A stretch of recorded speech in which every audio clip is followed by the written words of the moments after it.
Hello, Canva mu bintu byihutirwa kandi ukeneye cyane kugira ngo ukomeze gutera intambwe yawe igana ku mafaranga ya YouTube. Ni nyuma yuko umaze gufata icyemezo cyiza cyo gufungura YouTube channel yawe ndetse ukaba waramaze kubona ubumenyi butandukanye ugomba kuba ufite ndetse n'udukoresho twibanze ugomba kuba ufite kugira ngo wegeranye n'ubushobozi utangire urugendo neza rwo kugana ku mafaranga ya YouTube channel. Muri iki kiganiro nkuzaniye akandi gatip keza cyane akitwa Canva. Na application karagufasha cyane ku editinga yaba amafoto yawe ndetse n'amavideo birashoboka bitagusabye ubumenyi buhambaye, bitagusabye n'amafaranga yo ku ruhande cyangwa se ngo uvuge ngo ujye gushaka aba professionnel ababyigiye ababiminojemo. Oya, ahubwo na application ushobora gukoresha kuri telefone yawe cyangwa kuri computer yawe kandi ukeditinga ibintu byawe neza, donc ugakora content inogeye ijisho kandi inogeye ugutwi uzaha aba followers bawe. Iki kiganiro rero ntikigucike ni icyawe kandi niba ugikomeje gahunda nk'iyo ngiyo dufite twese gushaka amafaranga ukoresheje YouTube channel, kiganiro ni icyawe. Kandi niba ari ubwa mbere ugeze aha ngaha, please kora subscribe. Njye ni Papa Tonto nk'uko bisanzwe, reka tubane muri iki kiganiro. Ntagutindiye cyane rero, nizera ko wamaze gufungura laptop yawe, wamaze gufungura phone yawe, hanyuma tugakora ikintu cy'ingenzi aha ngaha ngiye kukwereka. So niba wamaze gufungura rero, ubushize uribuka ko mu kiganiro cyabanje bafunguye YouTube channel ariko ntabwo twayihaye na image cyangwa se profile image. Izo zose ntabwo twazihaye nubwo twazivuzeho mu buryo buhagije, ariko reka tuzikore nazo tuzishyireho. Okay, niba wamaze gufungura igikoresho cyawe cyangwa se computer yawe cyangwa telefone yawe, reka tujye handikirwa hashakirwa ibintu kuri internet muri Google. Twandikeho Google, hanyuma tukijya muri Google twandikemo Canva sign up. Canva sign up. Kigira ugikanda kuri Canva sign up, urahita ko ya account yawe yamaze kuza, ya twa create urabyibuka. Yes, urahita ukanda kuri Canva sign up. Voilà, wamaze kujya muri Canva deja. Niba ari ubwa mbere ugeze muri Canva nuko nguko ibireba aho si bigaragara ndetse n'ubusanzwe uyiziho. So kunguko Canva imeze. Hanyuma target yacu ya mbere kuko ari ukubanza gukora profile picture ya channel yacu, turabyandika muri search ya Canva, twandike muri YouTube profile picture ngiye twayibonye. Hanyuma ndagira ngo nkubwire ko dushobora kuyikora mu buryo bubiri. Hari uburyo ushobora kweditinga ifoto ufite yawe cyangwa se ugakoresha template cyangwa se ifoto yari isanzwe ikoze muri Canva. Reka tuanzire uburyo bwa mbere. Ubonye ko dukanze kuri create, uhita ubona ikaka design. Wirutse yuko gafite ibipimo, gafite pixel 800 kuri 800. Urabona na aga square na agakare. Okay, reka tugaye background. Tuvuge ngo ifoto yacu yo kuri profile izaba isa gute, izagaragara gute. Kaduhitemo kara nziza, ushobora guhitamo kara ku bushake bwawe ukayishyiraho. For this time reka twihitiremo red, orange, no, katwitemo red. Ntacyo bitwaye nawe, byaterwa na choice yawe. Then twigirire upload. Iyo dukanze kuri upload, tuba dushaka kujya kuzana ifoto. Urabizi ko iyo ukanze kuri upload ihita machine itigo option yo kujya kureba abantu usanzwe ubika amafayiro yawe, yaba kuri flash disk, yaba kuri muri my document n'ahandi hose ubika. Okay, niho dukanze rero tujye gushaka ifoto turakoresha.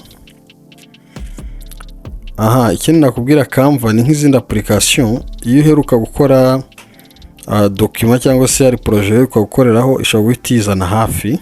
Urabona rero niyo case dufite hano, kuko amafoto naherutse kuyakoreshaho ubona ihise yazana hafi, nta mpamvu kujya muri computer kure. Okay, katwihitiremo ifoto y'uyu mugabo wari dukoresha, ariko ubona ko iyi foto ifite background y'umweru kandi twahisemo background itukura. Reka tubanze nkwereke ukuntu bakora background. Turaza hano muri Google turebe BG remover cyangwa se background remover. Iyi ngiyi iri free. Ubundi Canva nayo igira uburyo bwo gukuraho background, ariko iyo ni option nayo igurwa. Bisa kuba waraguze version ya Canva igurwa cyangwa se yishyurwa. ntekereza ko uzayikoresha kuzajya ugenda ukenera amafunction menshi atandukanye kuzajya ugenda ukura. So ubu buryo rero buri free iyo twita BG remover iduhaye kugera aha tugiye guhita twaploadingamo ya image dushaka gukuraho background yayo. Aha bayita background remover, ikaba ari free, na application kari free ushobora kwitabaza kari kagukorera neza. So dushyizemo ya foto yacu rero, urabona ko irimo kuyiprocesinga. Voilà, urabona ko imaze gukuraho background. Ifoto yacu nguko uko imeze. Aha, urabona ko yari ifite background y'umweru ariko urabona ko ibaye neutre. Okay, ifoto yacu ready to be downloaded. Reka tuyidownloadinge. Okay, hanyuma twisubire kuri Canva aho twari turi. Iyi foto tuyisibe kubera ko ntabwo tukikoresheje, ahubwo turakoresha yindi tuvuye gukuraho background. Tuza no kuri upload profile. Aha, ubwo nukuba ko kanze kuri upload profile yahita kujyana hahandi wa downloadingiye ya foto. Okay, irimo ku uploadinga urabibona. Hanyuma ya foto yacu twakuyeho background turayibona ahangaha kuri design yacu. Voilà, ngiye ya foto twakuyeho background. Okay, voilà, urabona uko noneho ifoto yacu ifite background twasetinze ya red color aho kugira ya yindi bayifotoranye.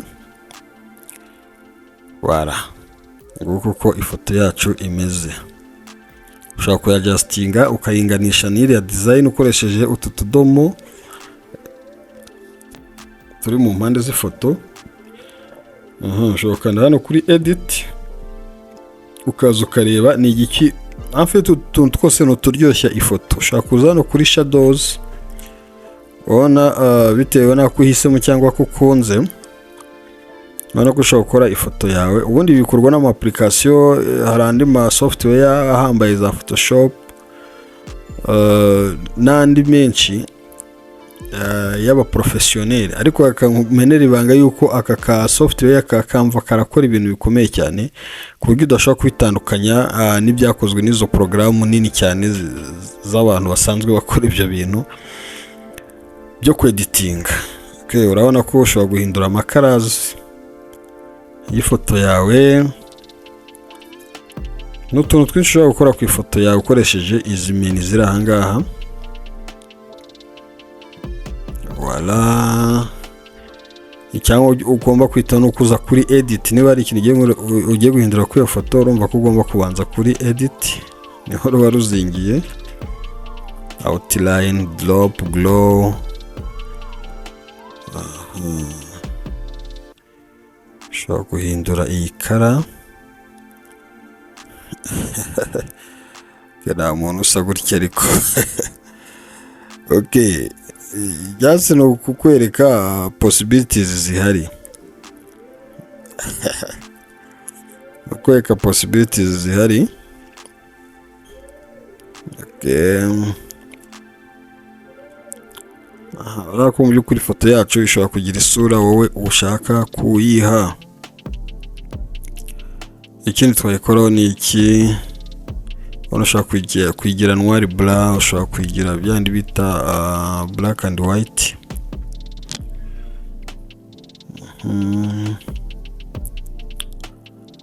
Ifoto yacu mu by'ukuri urabona yuko irakeye. Ikindi ushobora kuyikoraho, ushobora kuyandikamo. Ubona jya hano kuri text, add text, igahita iguha ahantu ho kwandika. Muri profile picture si ngombwa wenda kwandikamo cyane, ariko igihe cyose ubishatse, yaba no kuyikoresha ahandi hantu, ndavuga iyi foto ushobora no kugenda kuyikoresha ahandi hantu, hano ushobora kwandikamo. Urabona ujya kuri text ukajya kuri add text, ikayita iguha option zo kwandikamo. reka none twandikemo my name channel ya YouTube channel yacu. Ukaza no kuri police ushaka kongera character nko urimo kuyibona kuri screen yawe. Ugaselectinga ushaka kugira bold, ushobora kuza no muri effect ureba akantu keza kamvikora. Iyo mpisemo iyi effect ubona ko ihita ya magambo wanditse ihita yashyira mu kantu keza kameze gutya, ukaba wakajustinga ukongera size yako ugashyira. Ushobora kuyashyira muri emplacement cyangwa se ushaka kugahindura position bitewe naho ushaka ko kajya.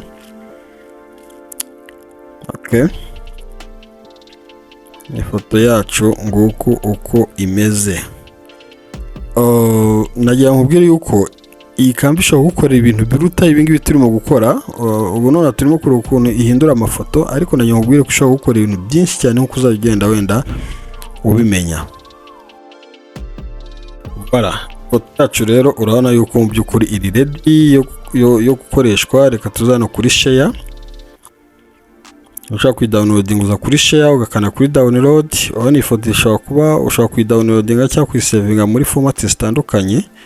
Urabona ko hano iyo ugiyemo hano uhita ubona JPG, PNG, PDF. Ariko for now reka twitemo PNG format tukadownloading. Mu by'ukuri ifoto yacu ngubu iri ready to be used, yamaze kuba saved kuri machine cyangwa kuri telefone yawe niba ari uri gukorera. Bivuga ngo ubu twayikoresha icyo dushaka cyangwa se aho tuyikeneye. Reka nkwereke bwa buryo bwa kabiri ushobora kweditinga ifoto noneho cyangwa ushobora gukora profile photo.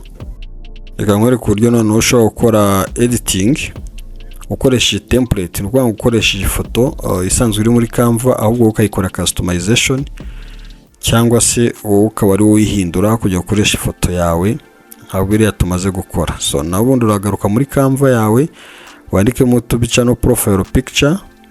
Ubona ko irahita izana ama template menshi atandukanye.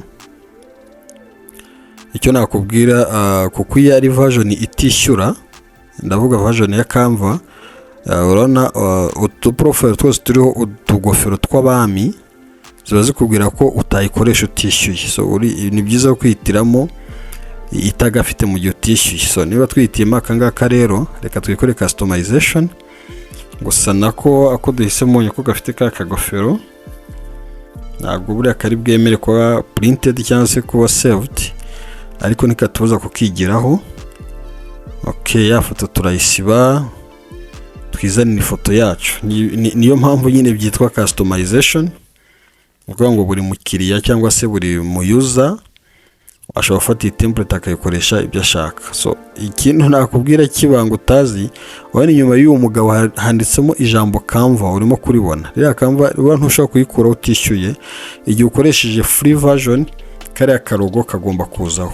Iyo ushaka ko kataza mu mavideo ya cyangwa mu mafoto yawe, ni byiza kwigomwa amafaranga makeya ukagura version nyine ifite license cyangwa se idafite kariya kantu. Ikindi nakubwira ni uko urumva dufite intego zo gukura. Soon tutangiye gukura amafaranga. Ni byiza rero kwinvestinga cyangwa se gushora kugira ngo ushobore kunoza ibyo ukora. Nta birenze rero mu minsi iri imbere ushobora kuba watanga amafaranga makeya ukagura Canva iri professionnel, ukajya ukora ibintu bese binogeye ijisho kandi binogeye amatwi ku ba followers bawe. So iyi rero tutaragera mu buryo bwo kuyiprintinga cyangwa kuyidownloadinga nkuko umaze kubikora muri ya foto ya mbere twakoze. Iyi nayo ushaka kueditinga mu buryo bwose ushaka. Ushaka kongeramo ibyo ukeneye, yama effect, yama filters atandukanye. Ushaka kuzana kuri edit, nayo kaza kuri, nayo ushaka kuyigira noir blanc, ushaka kuyigira icyo ushaka cyose. Kaza kuri za shadow hano. Ubona ko byose birashoboka, wabikora.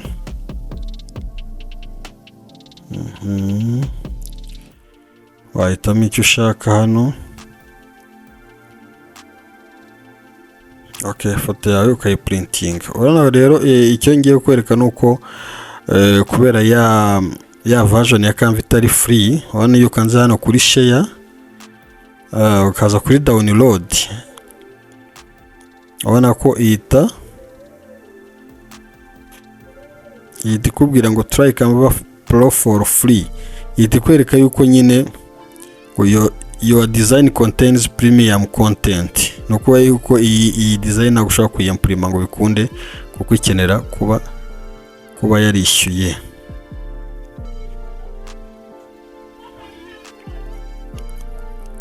Ikenera kuba yarishyuye ariko ntacyo bitwaye, yari education purpose.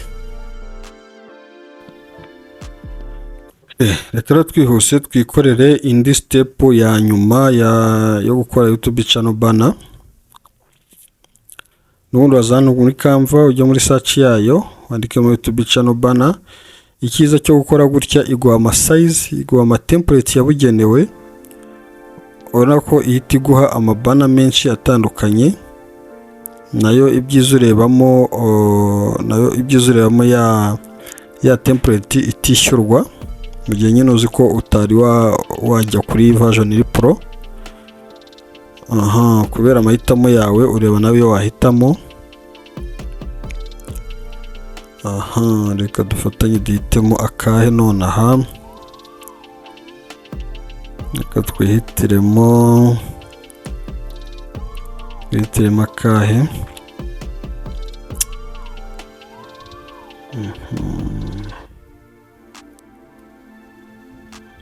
Reka turebe.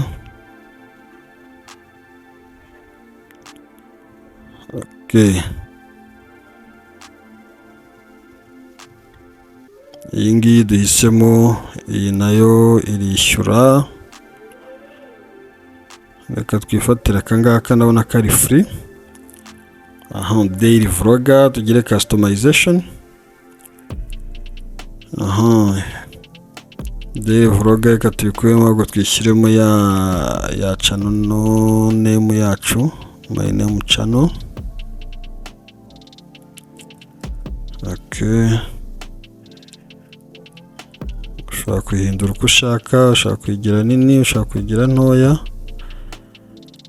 byose birashoboka muri Canva. Iyi foto ushobora kuyirekamo cyangwa ukayikuramo, ushobora gushyiramo iyo ushaka, kadushyiremo nk'iyo twakoresheje muri za foto zindi.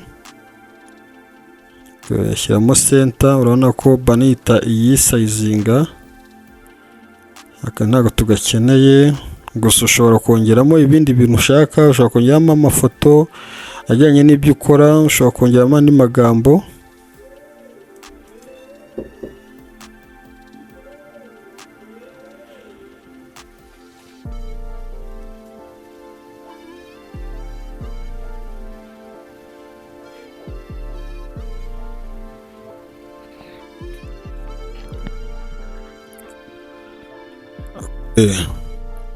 Template yacu rero nayo ushaka kuyidownloadinga ukaba wajya kuyikoresha kuri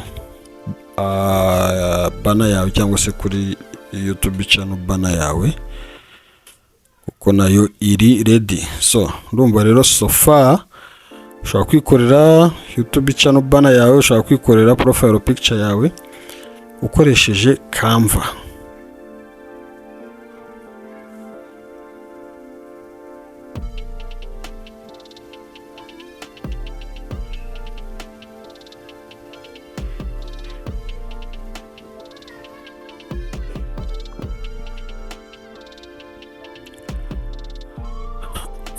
Ndumva rero phase ya nyuma kuri utu type twa Canva nuko tugenda no gufata ya mafoto yacu tukayashyira kuri ya channel yacu.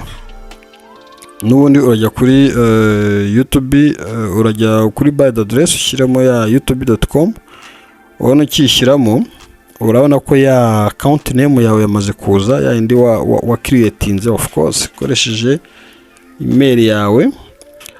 Urahita ukanda kuri profile name yawe, ukande kuri studio yahita kugeza muri ya YouTube channel yawe nkuko twabibonye. ikindi nakubwira nuko ushobora kuza ku page uciye mu buryo bubiri. Hari uburyo bwo guca hariya kuri profile name yawe, cyangwa se ugaca kuri muri ya bar d'adresse ukandikamo YouTube studio.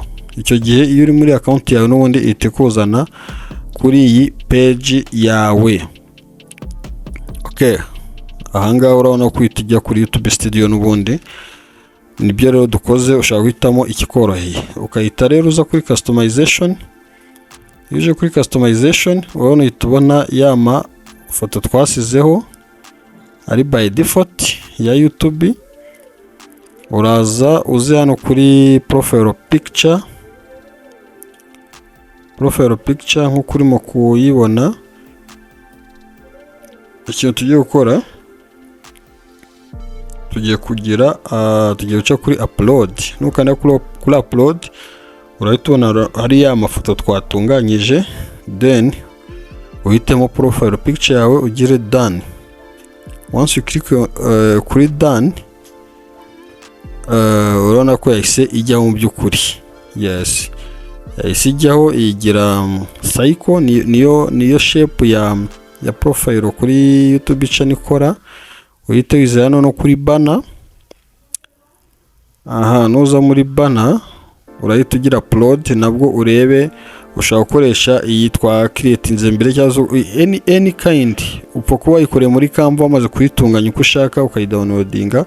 So iyo ukanze kuri upload ihita iguha option n'ubundi zo kujya kureba ifoto ushaka, ukaza ukagera kuri done. Voilà, last click ukora uyikora kuri publish. No kuvuga ngo ubwo nyine publishinze ya banner yawe, ya picture yawe yo kuri profile zose, none wamaze kuzipublishinga. Ntabwo uzongera kubona channel yawe ifite, navuga ngo yambaye ubusa, ifite ya mafoto ari by default. Oya, yes, nuko nguko channel yawe iraba igaragara. Ushatse kuyiverifyinga ushobora kuza hano kuri my channel, ubona ukuntu izaba igaragara profile yawe. Nuko nguko izaba igaragara, bitandukanye nuko wabonagamo ya nyuguti ya M iva kuri name yawe cyangwa se your account name. Ubona ko noneho igaragaza nyine ifoto wamaze ku uploadinga. Mu yandi magambo, YouTube channel yawe iruzuye. Wahereye mu creatinga account yayo, email yayo, urayisettinga, urakastomizinga.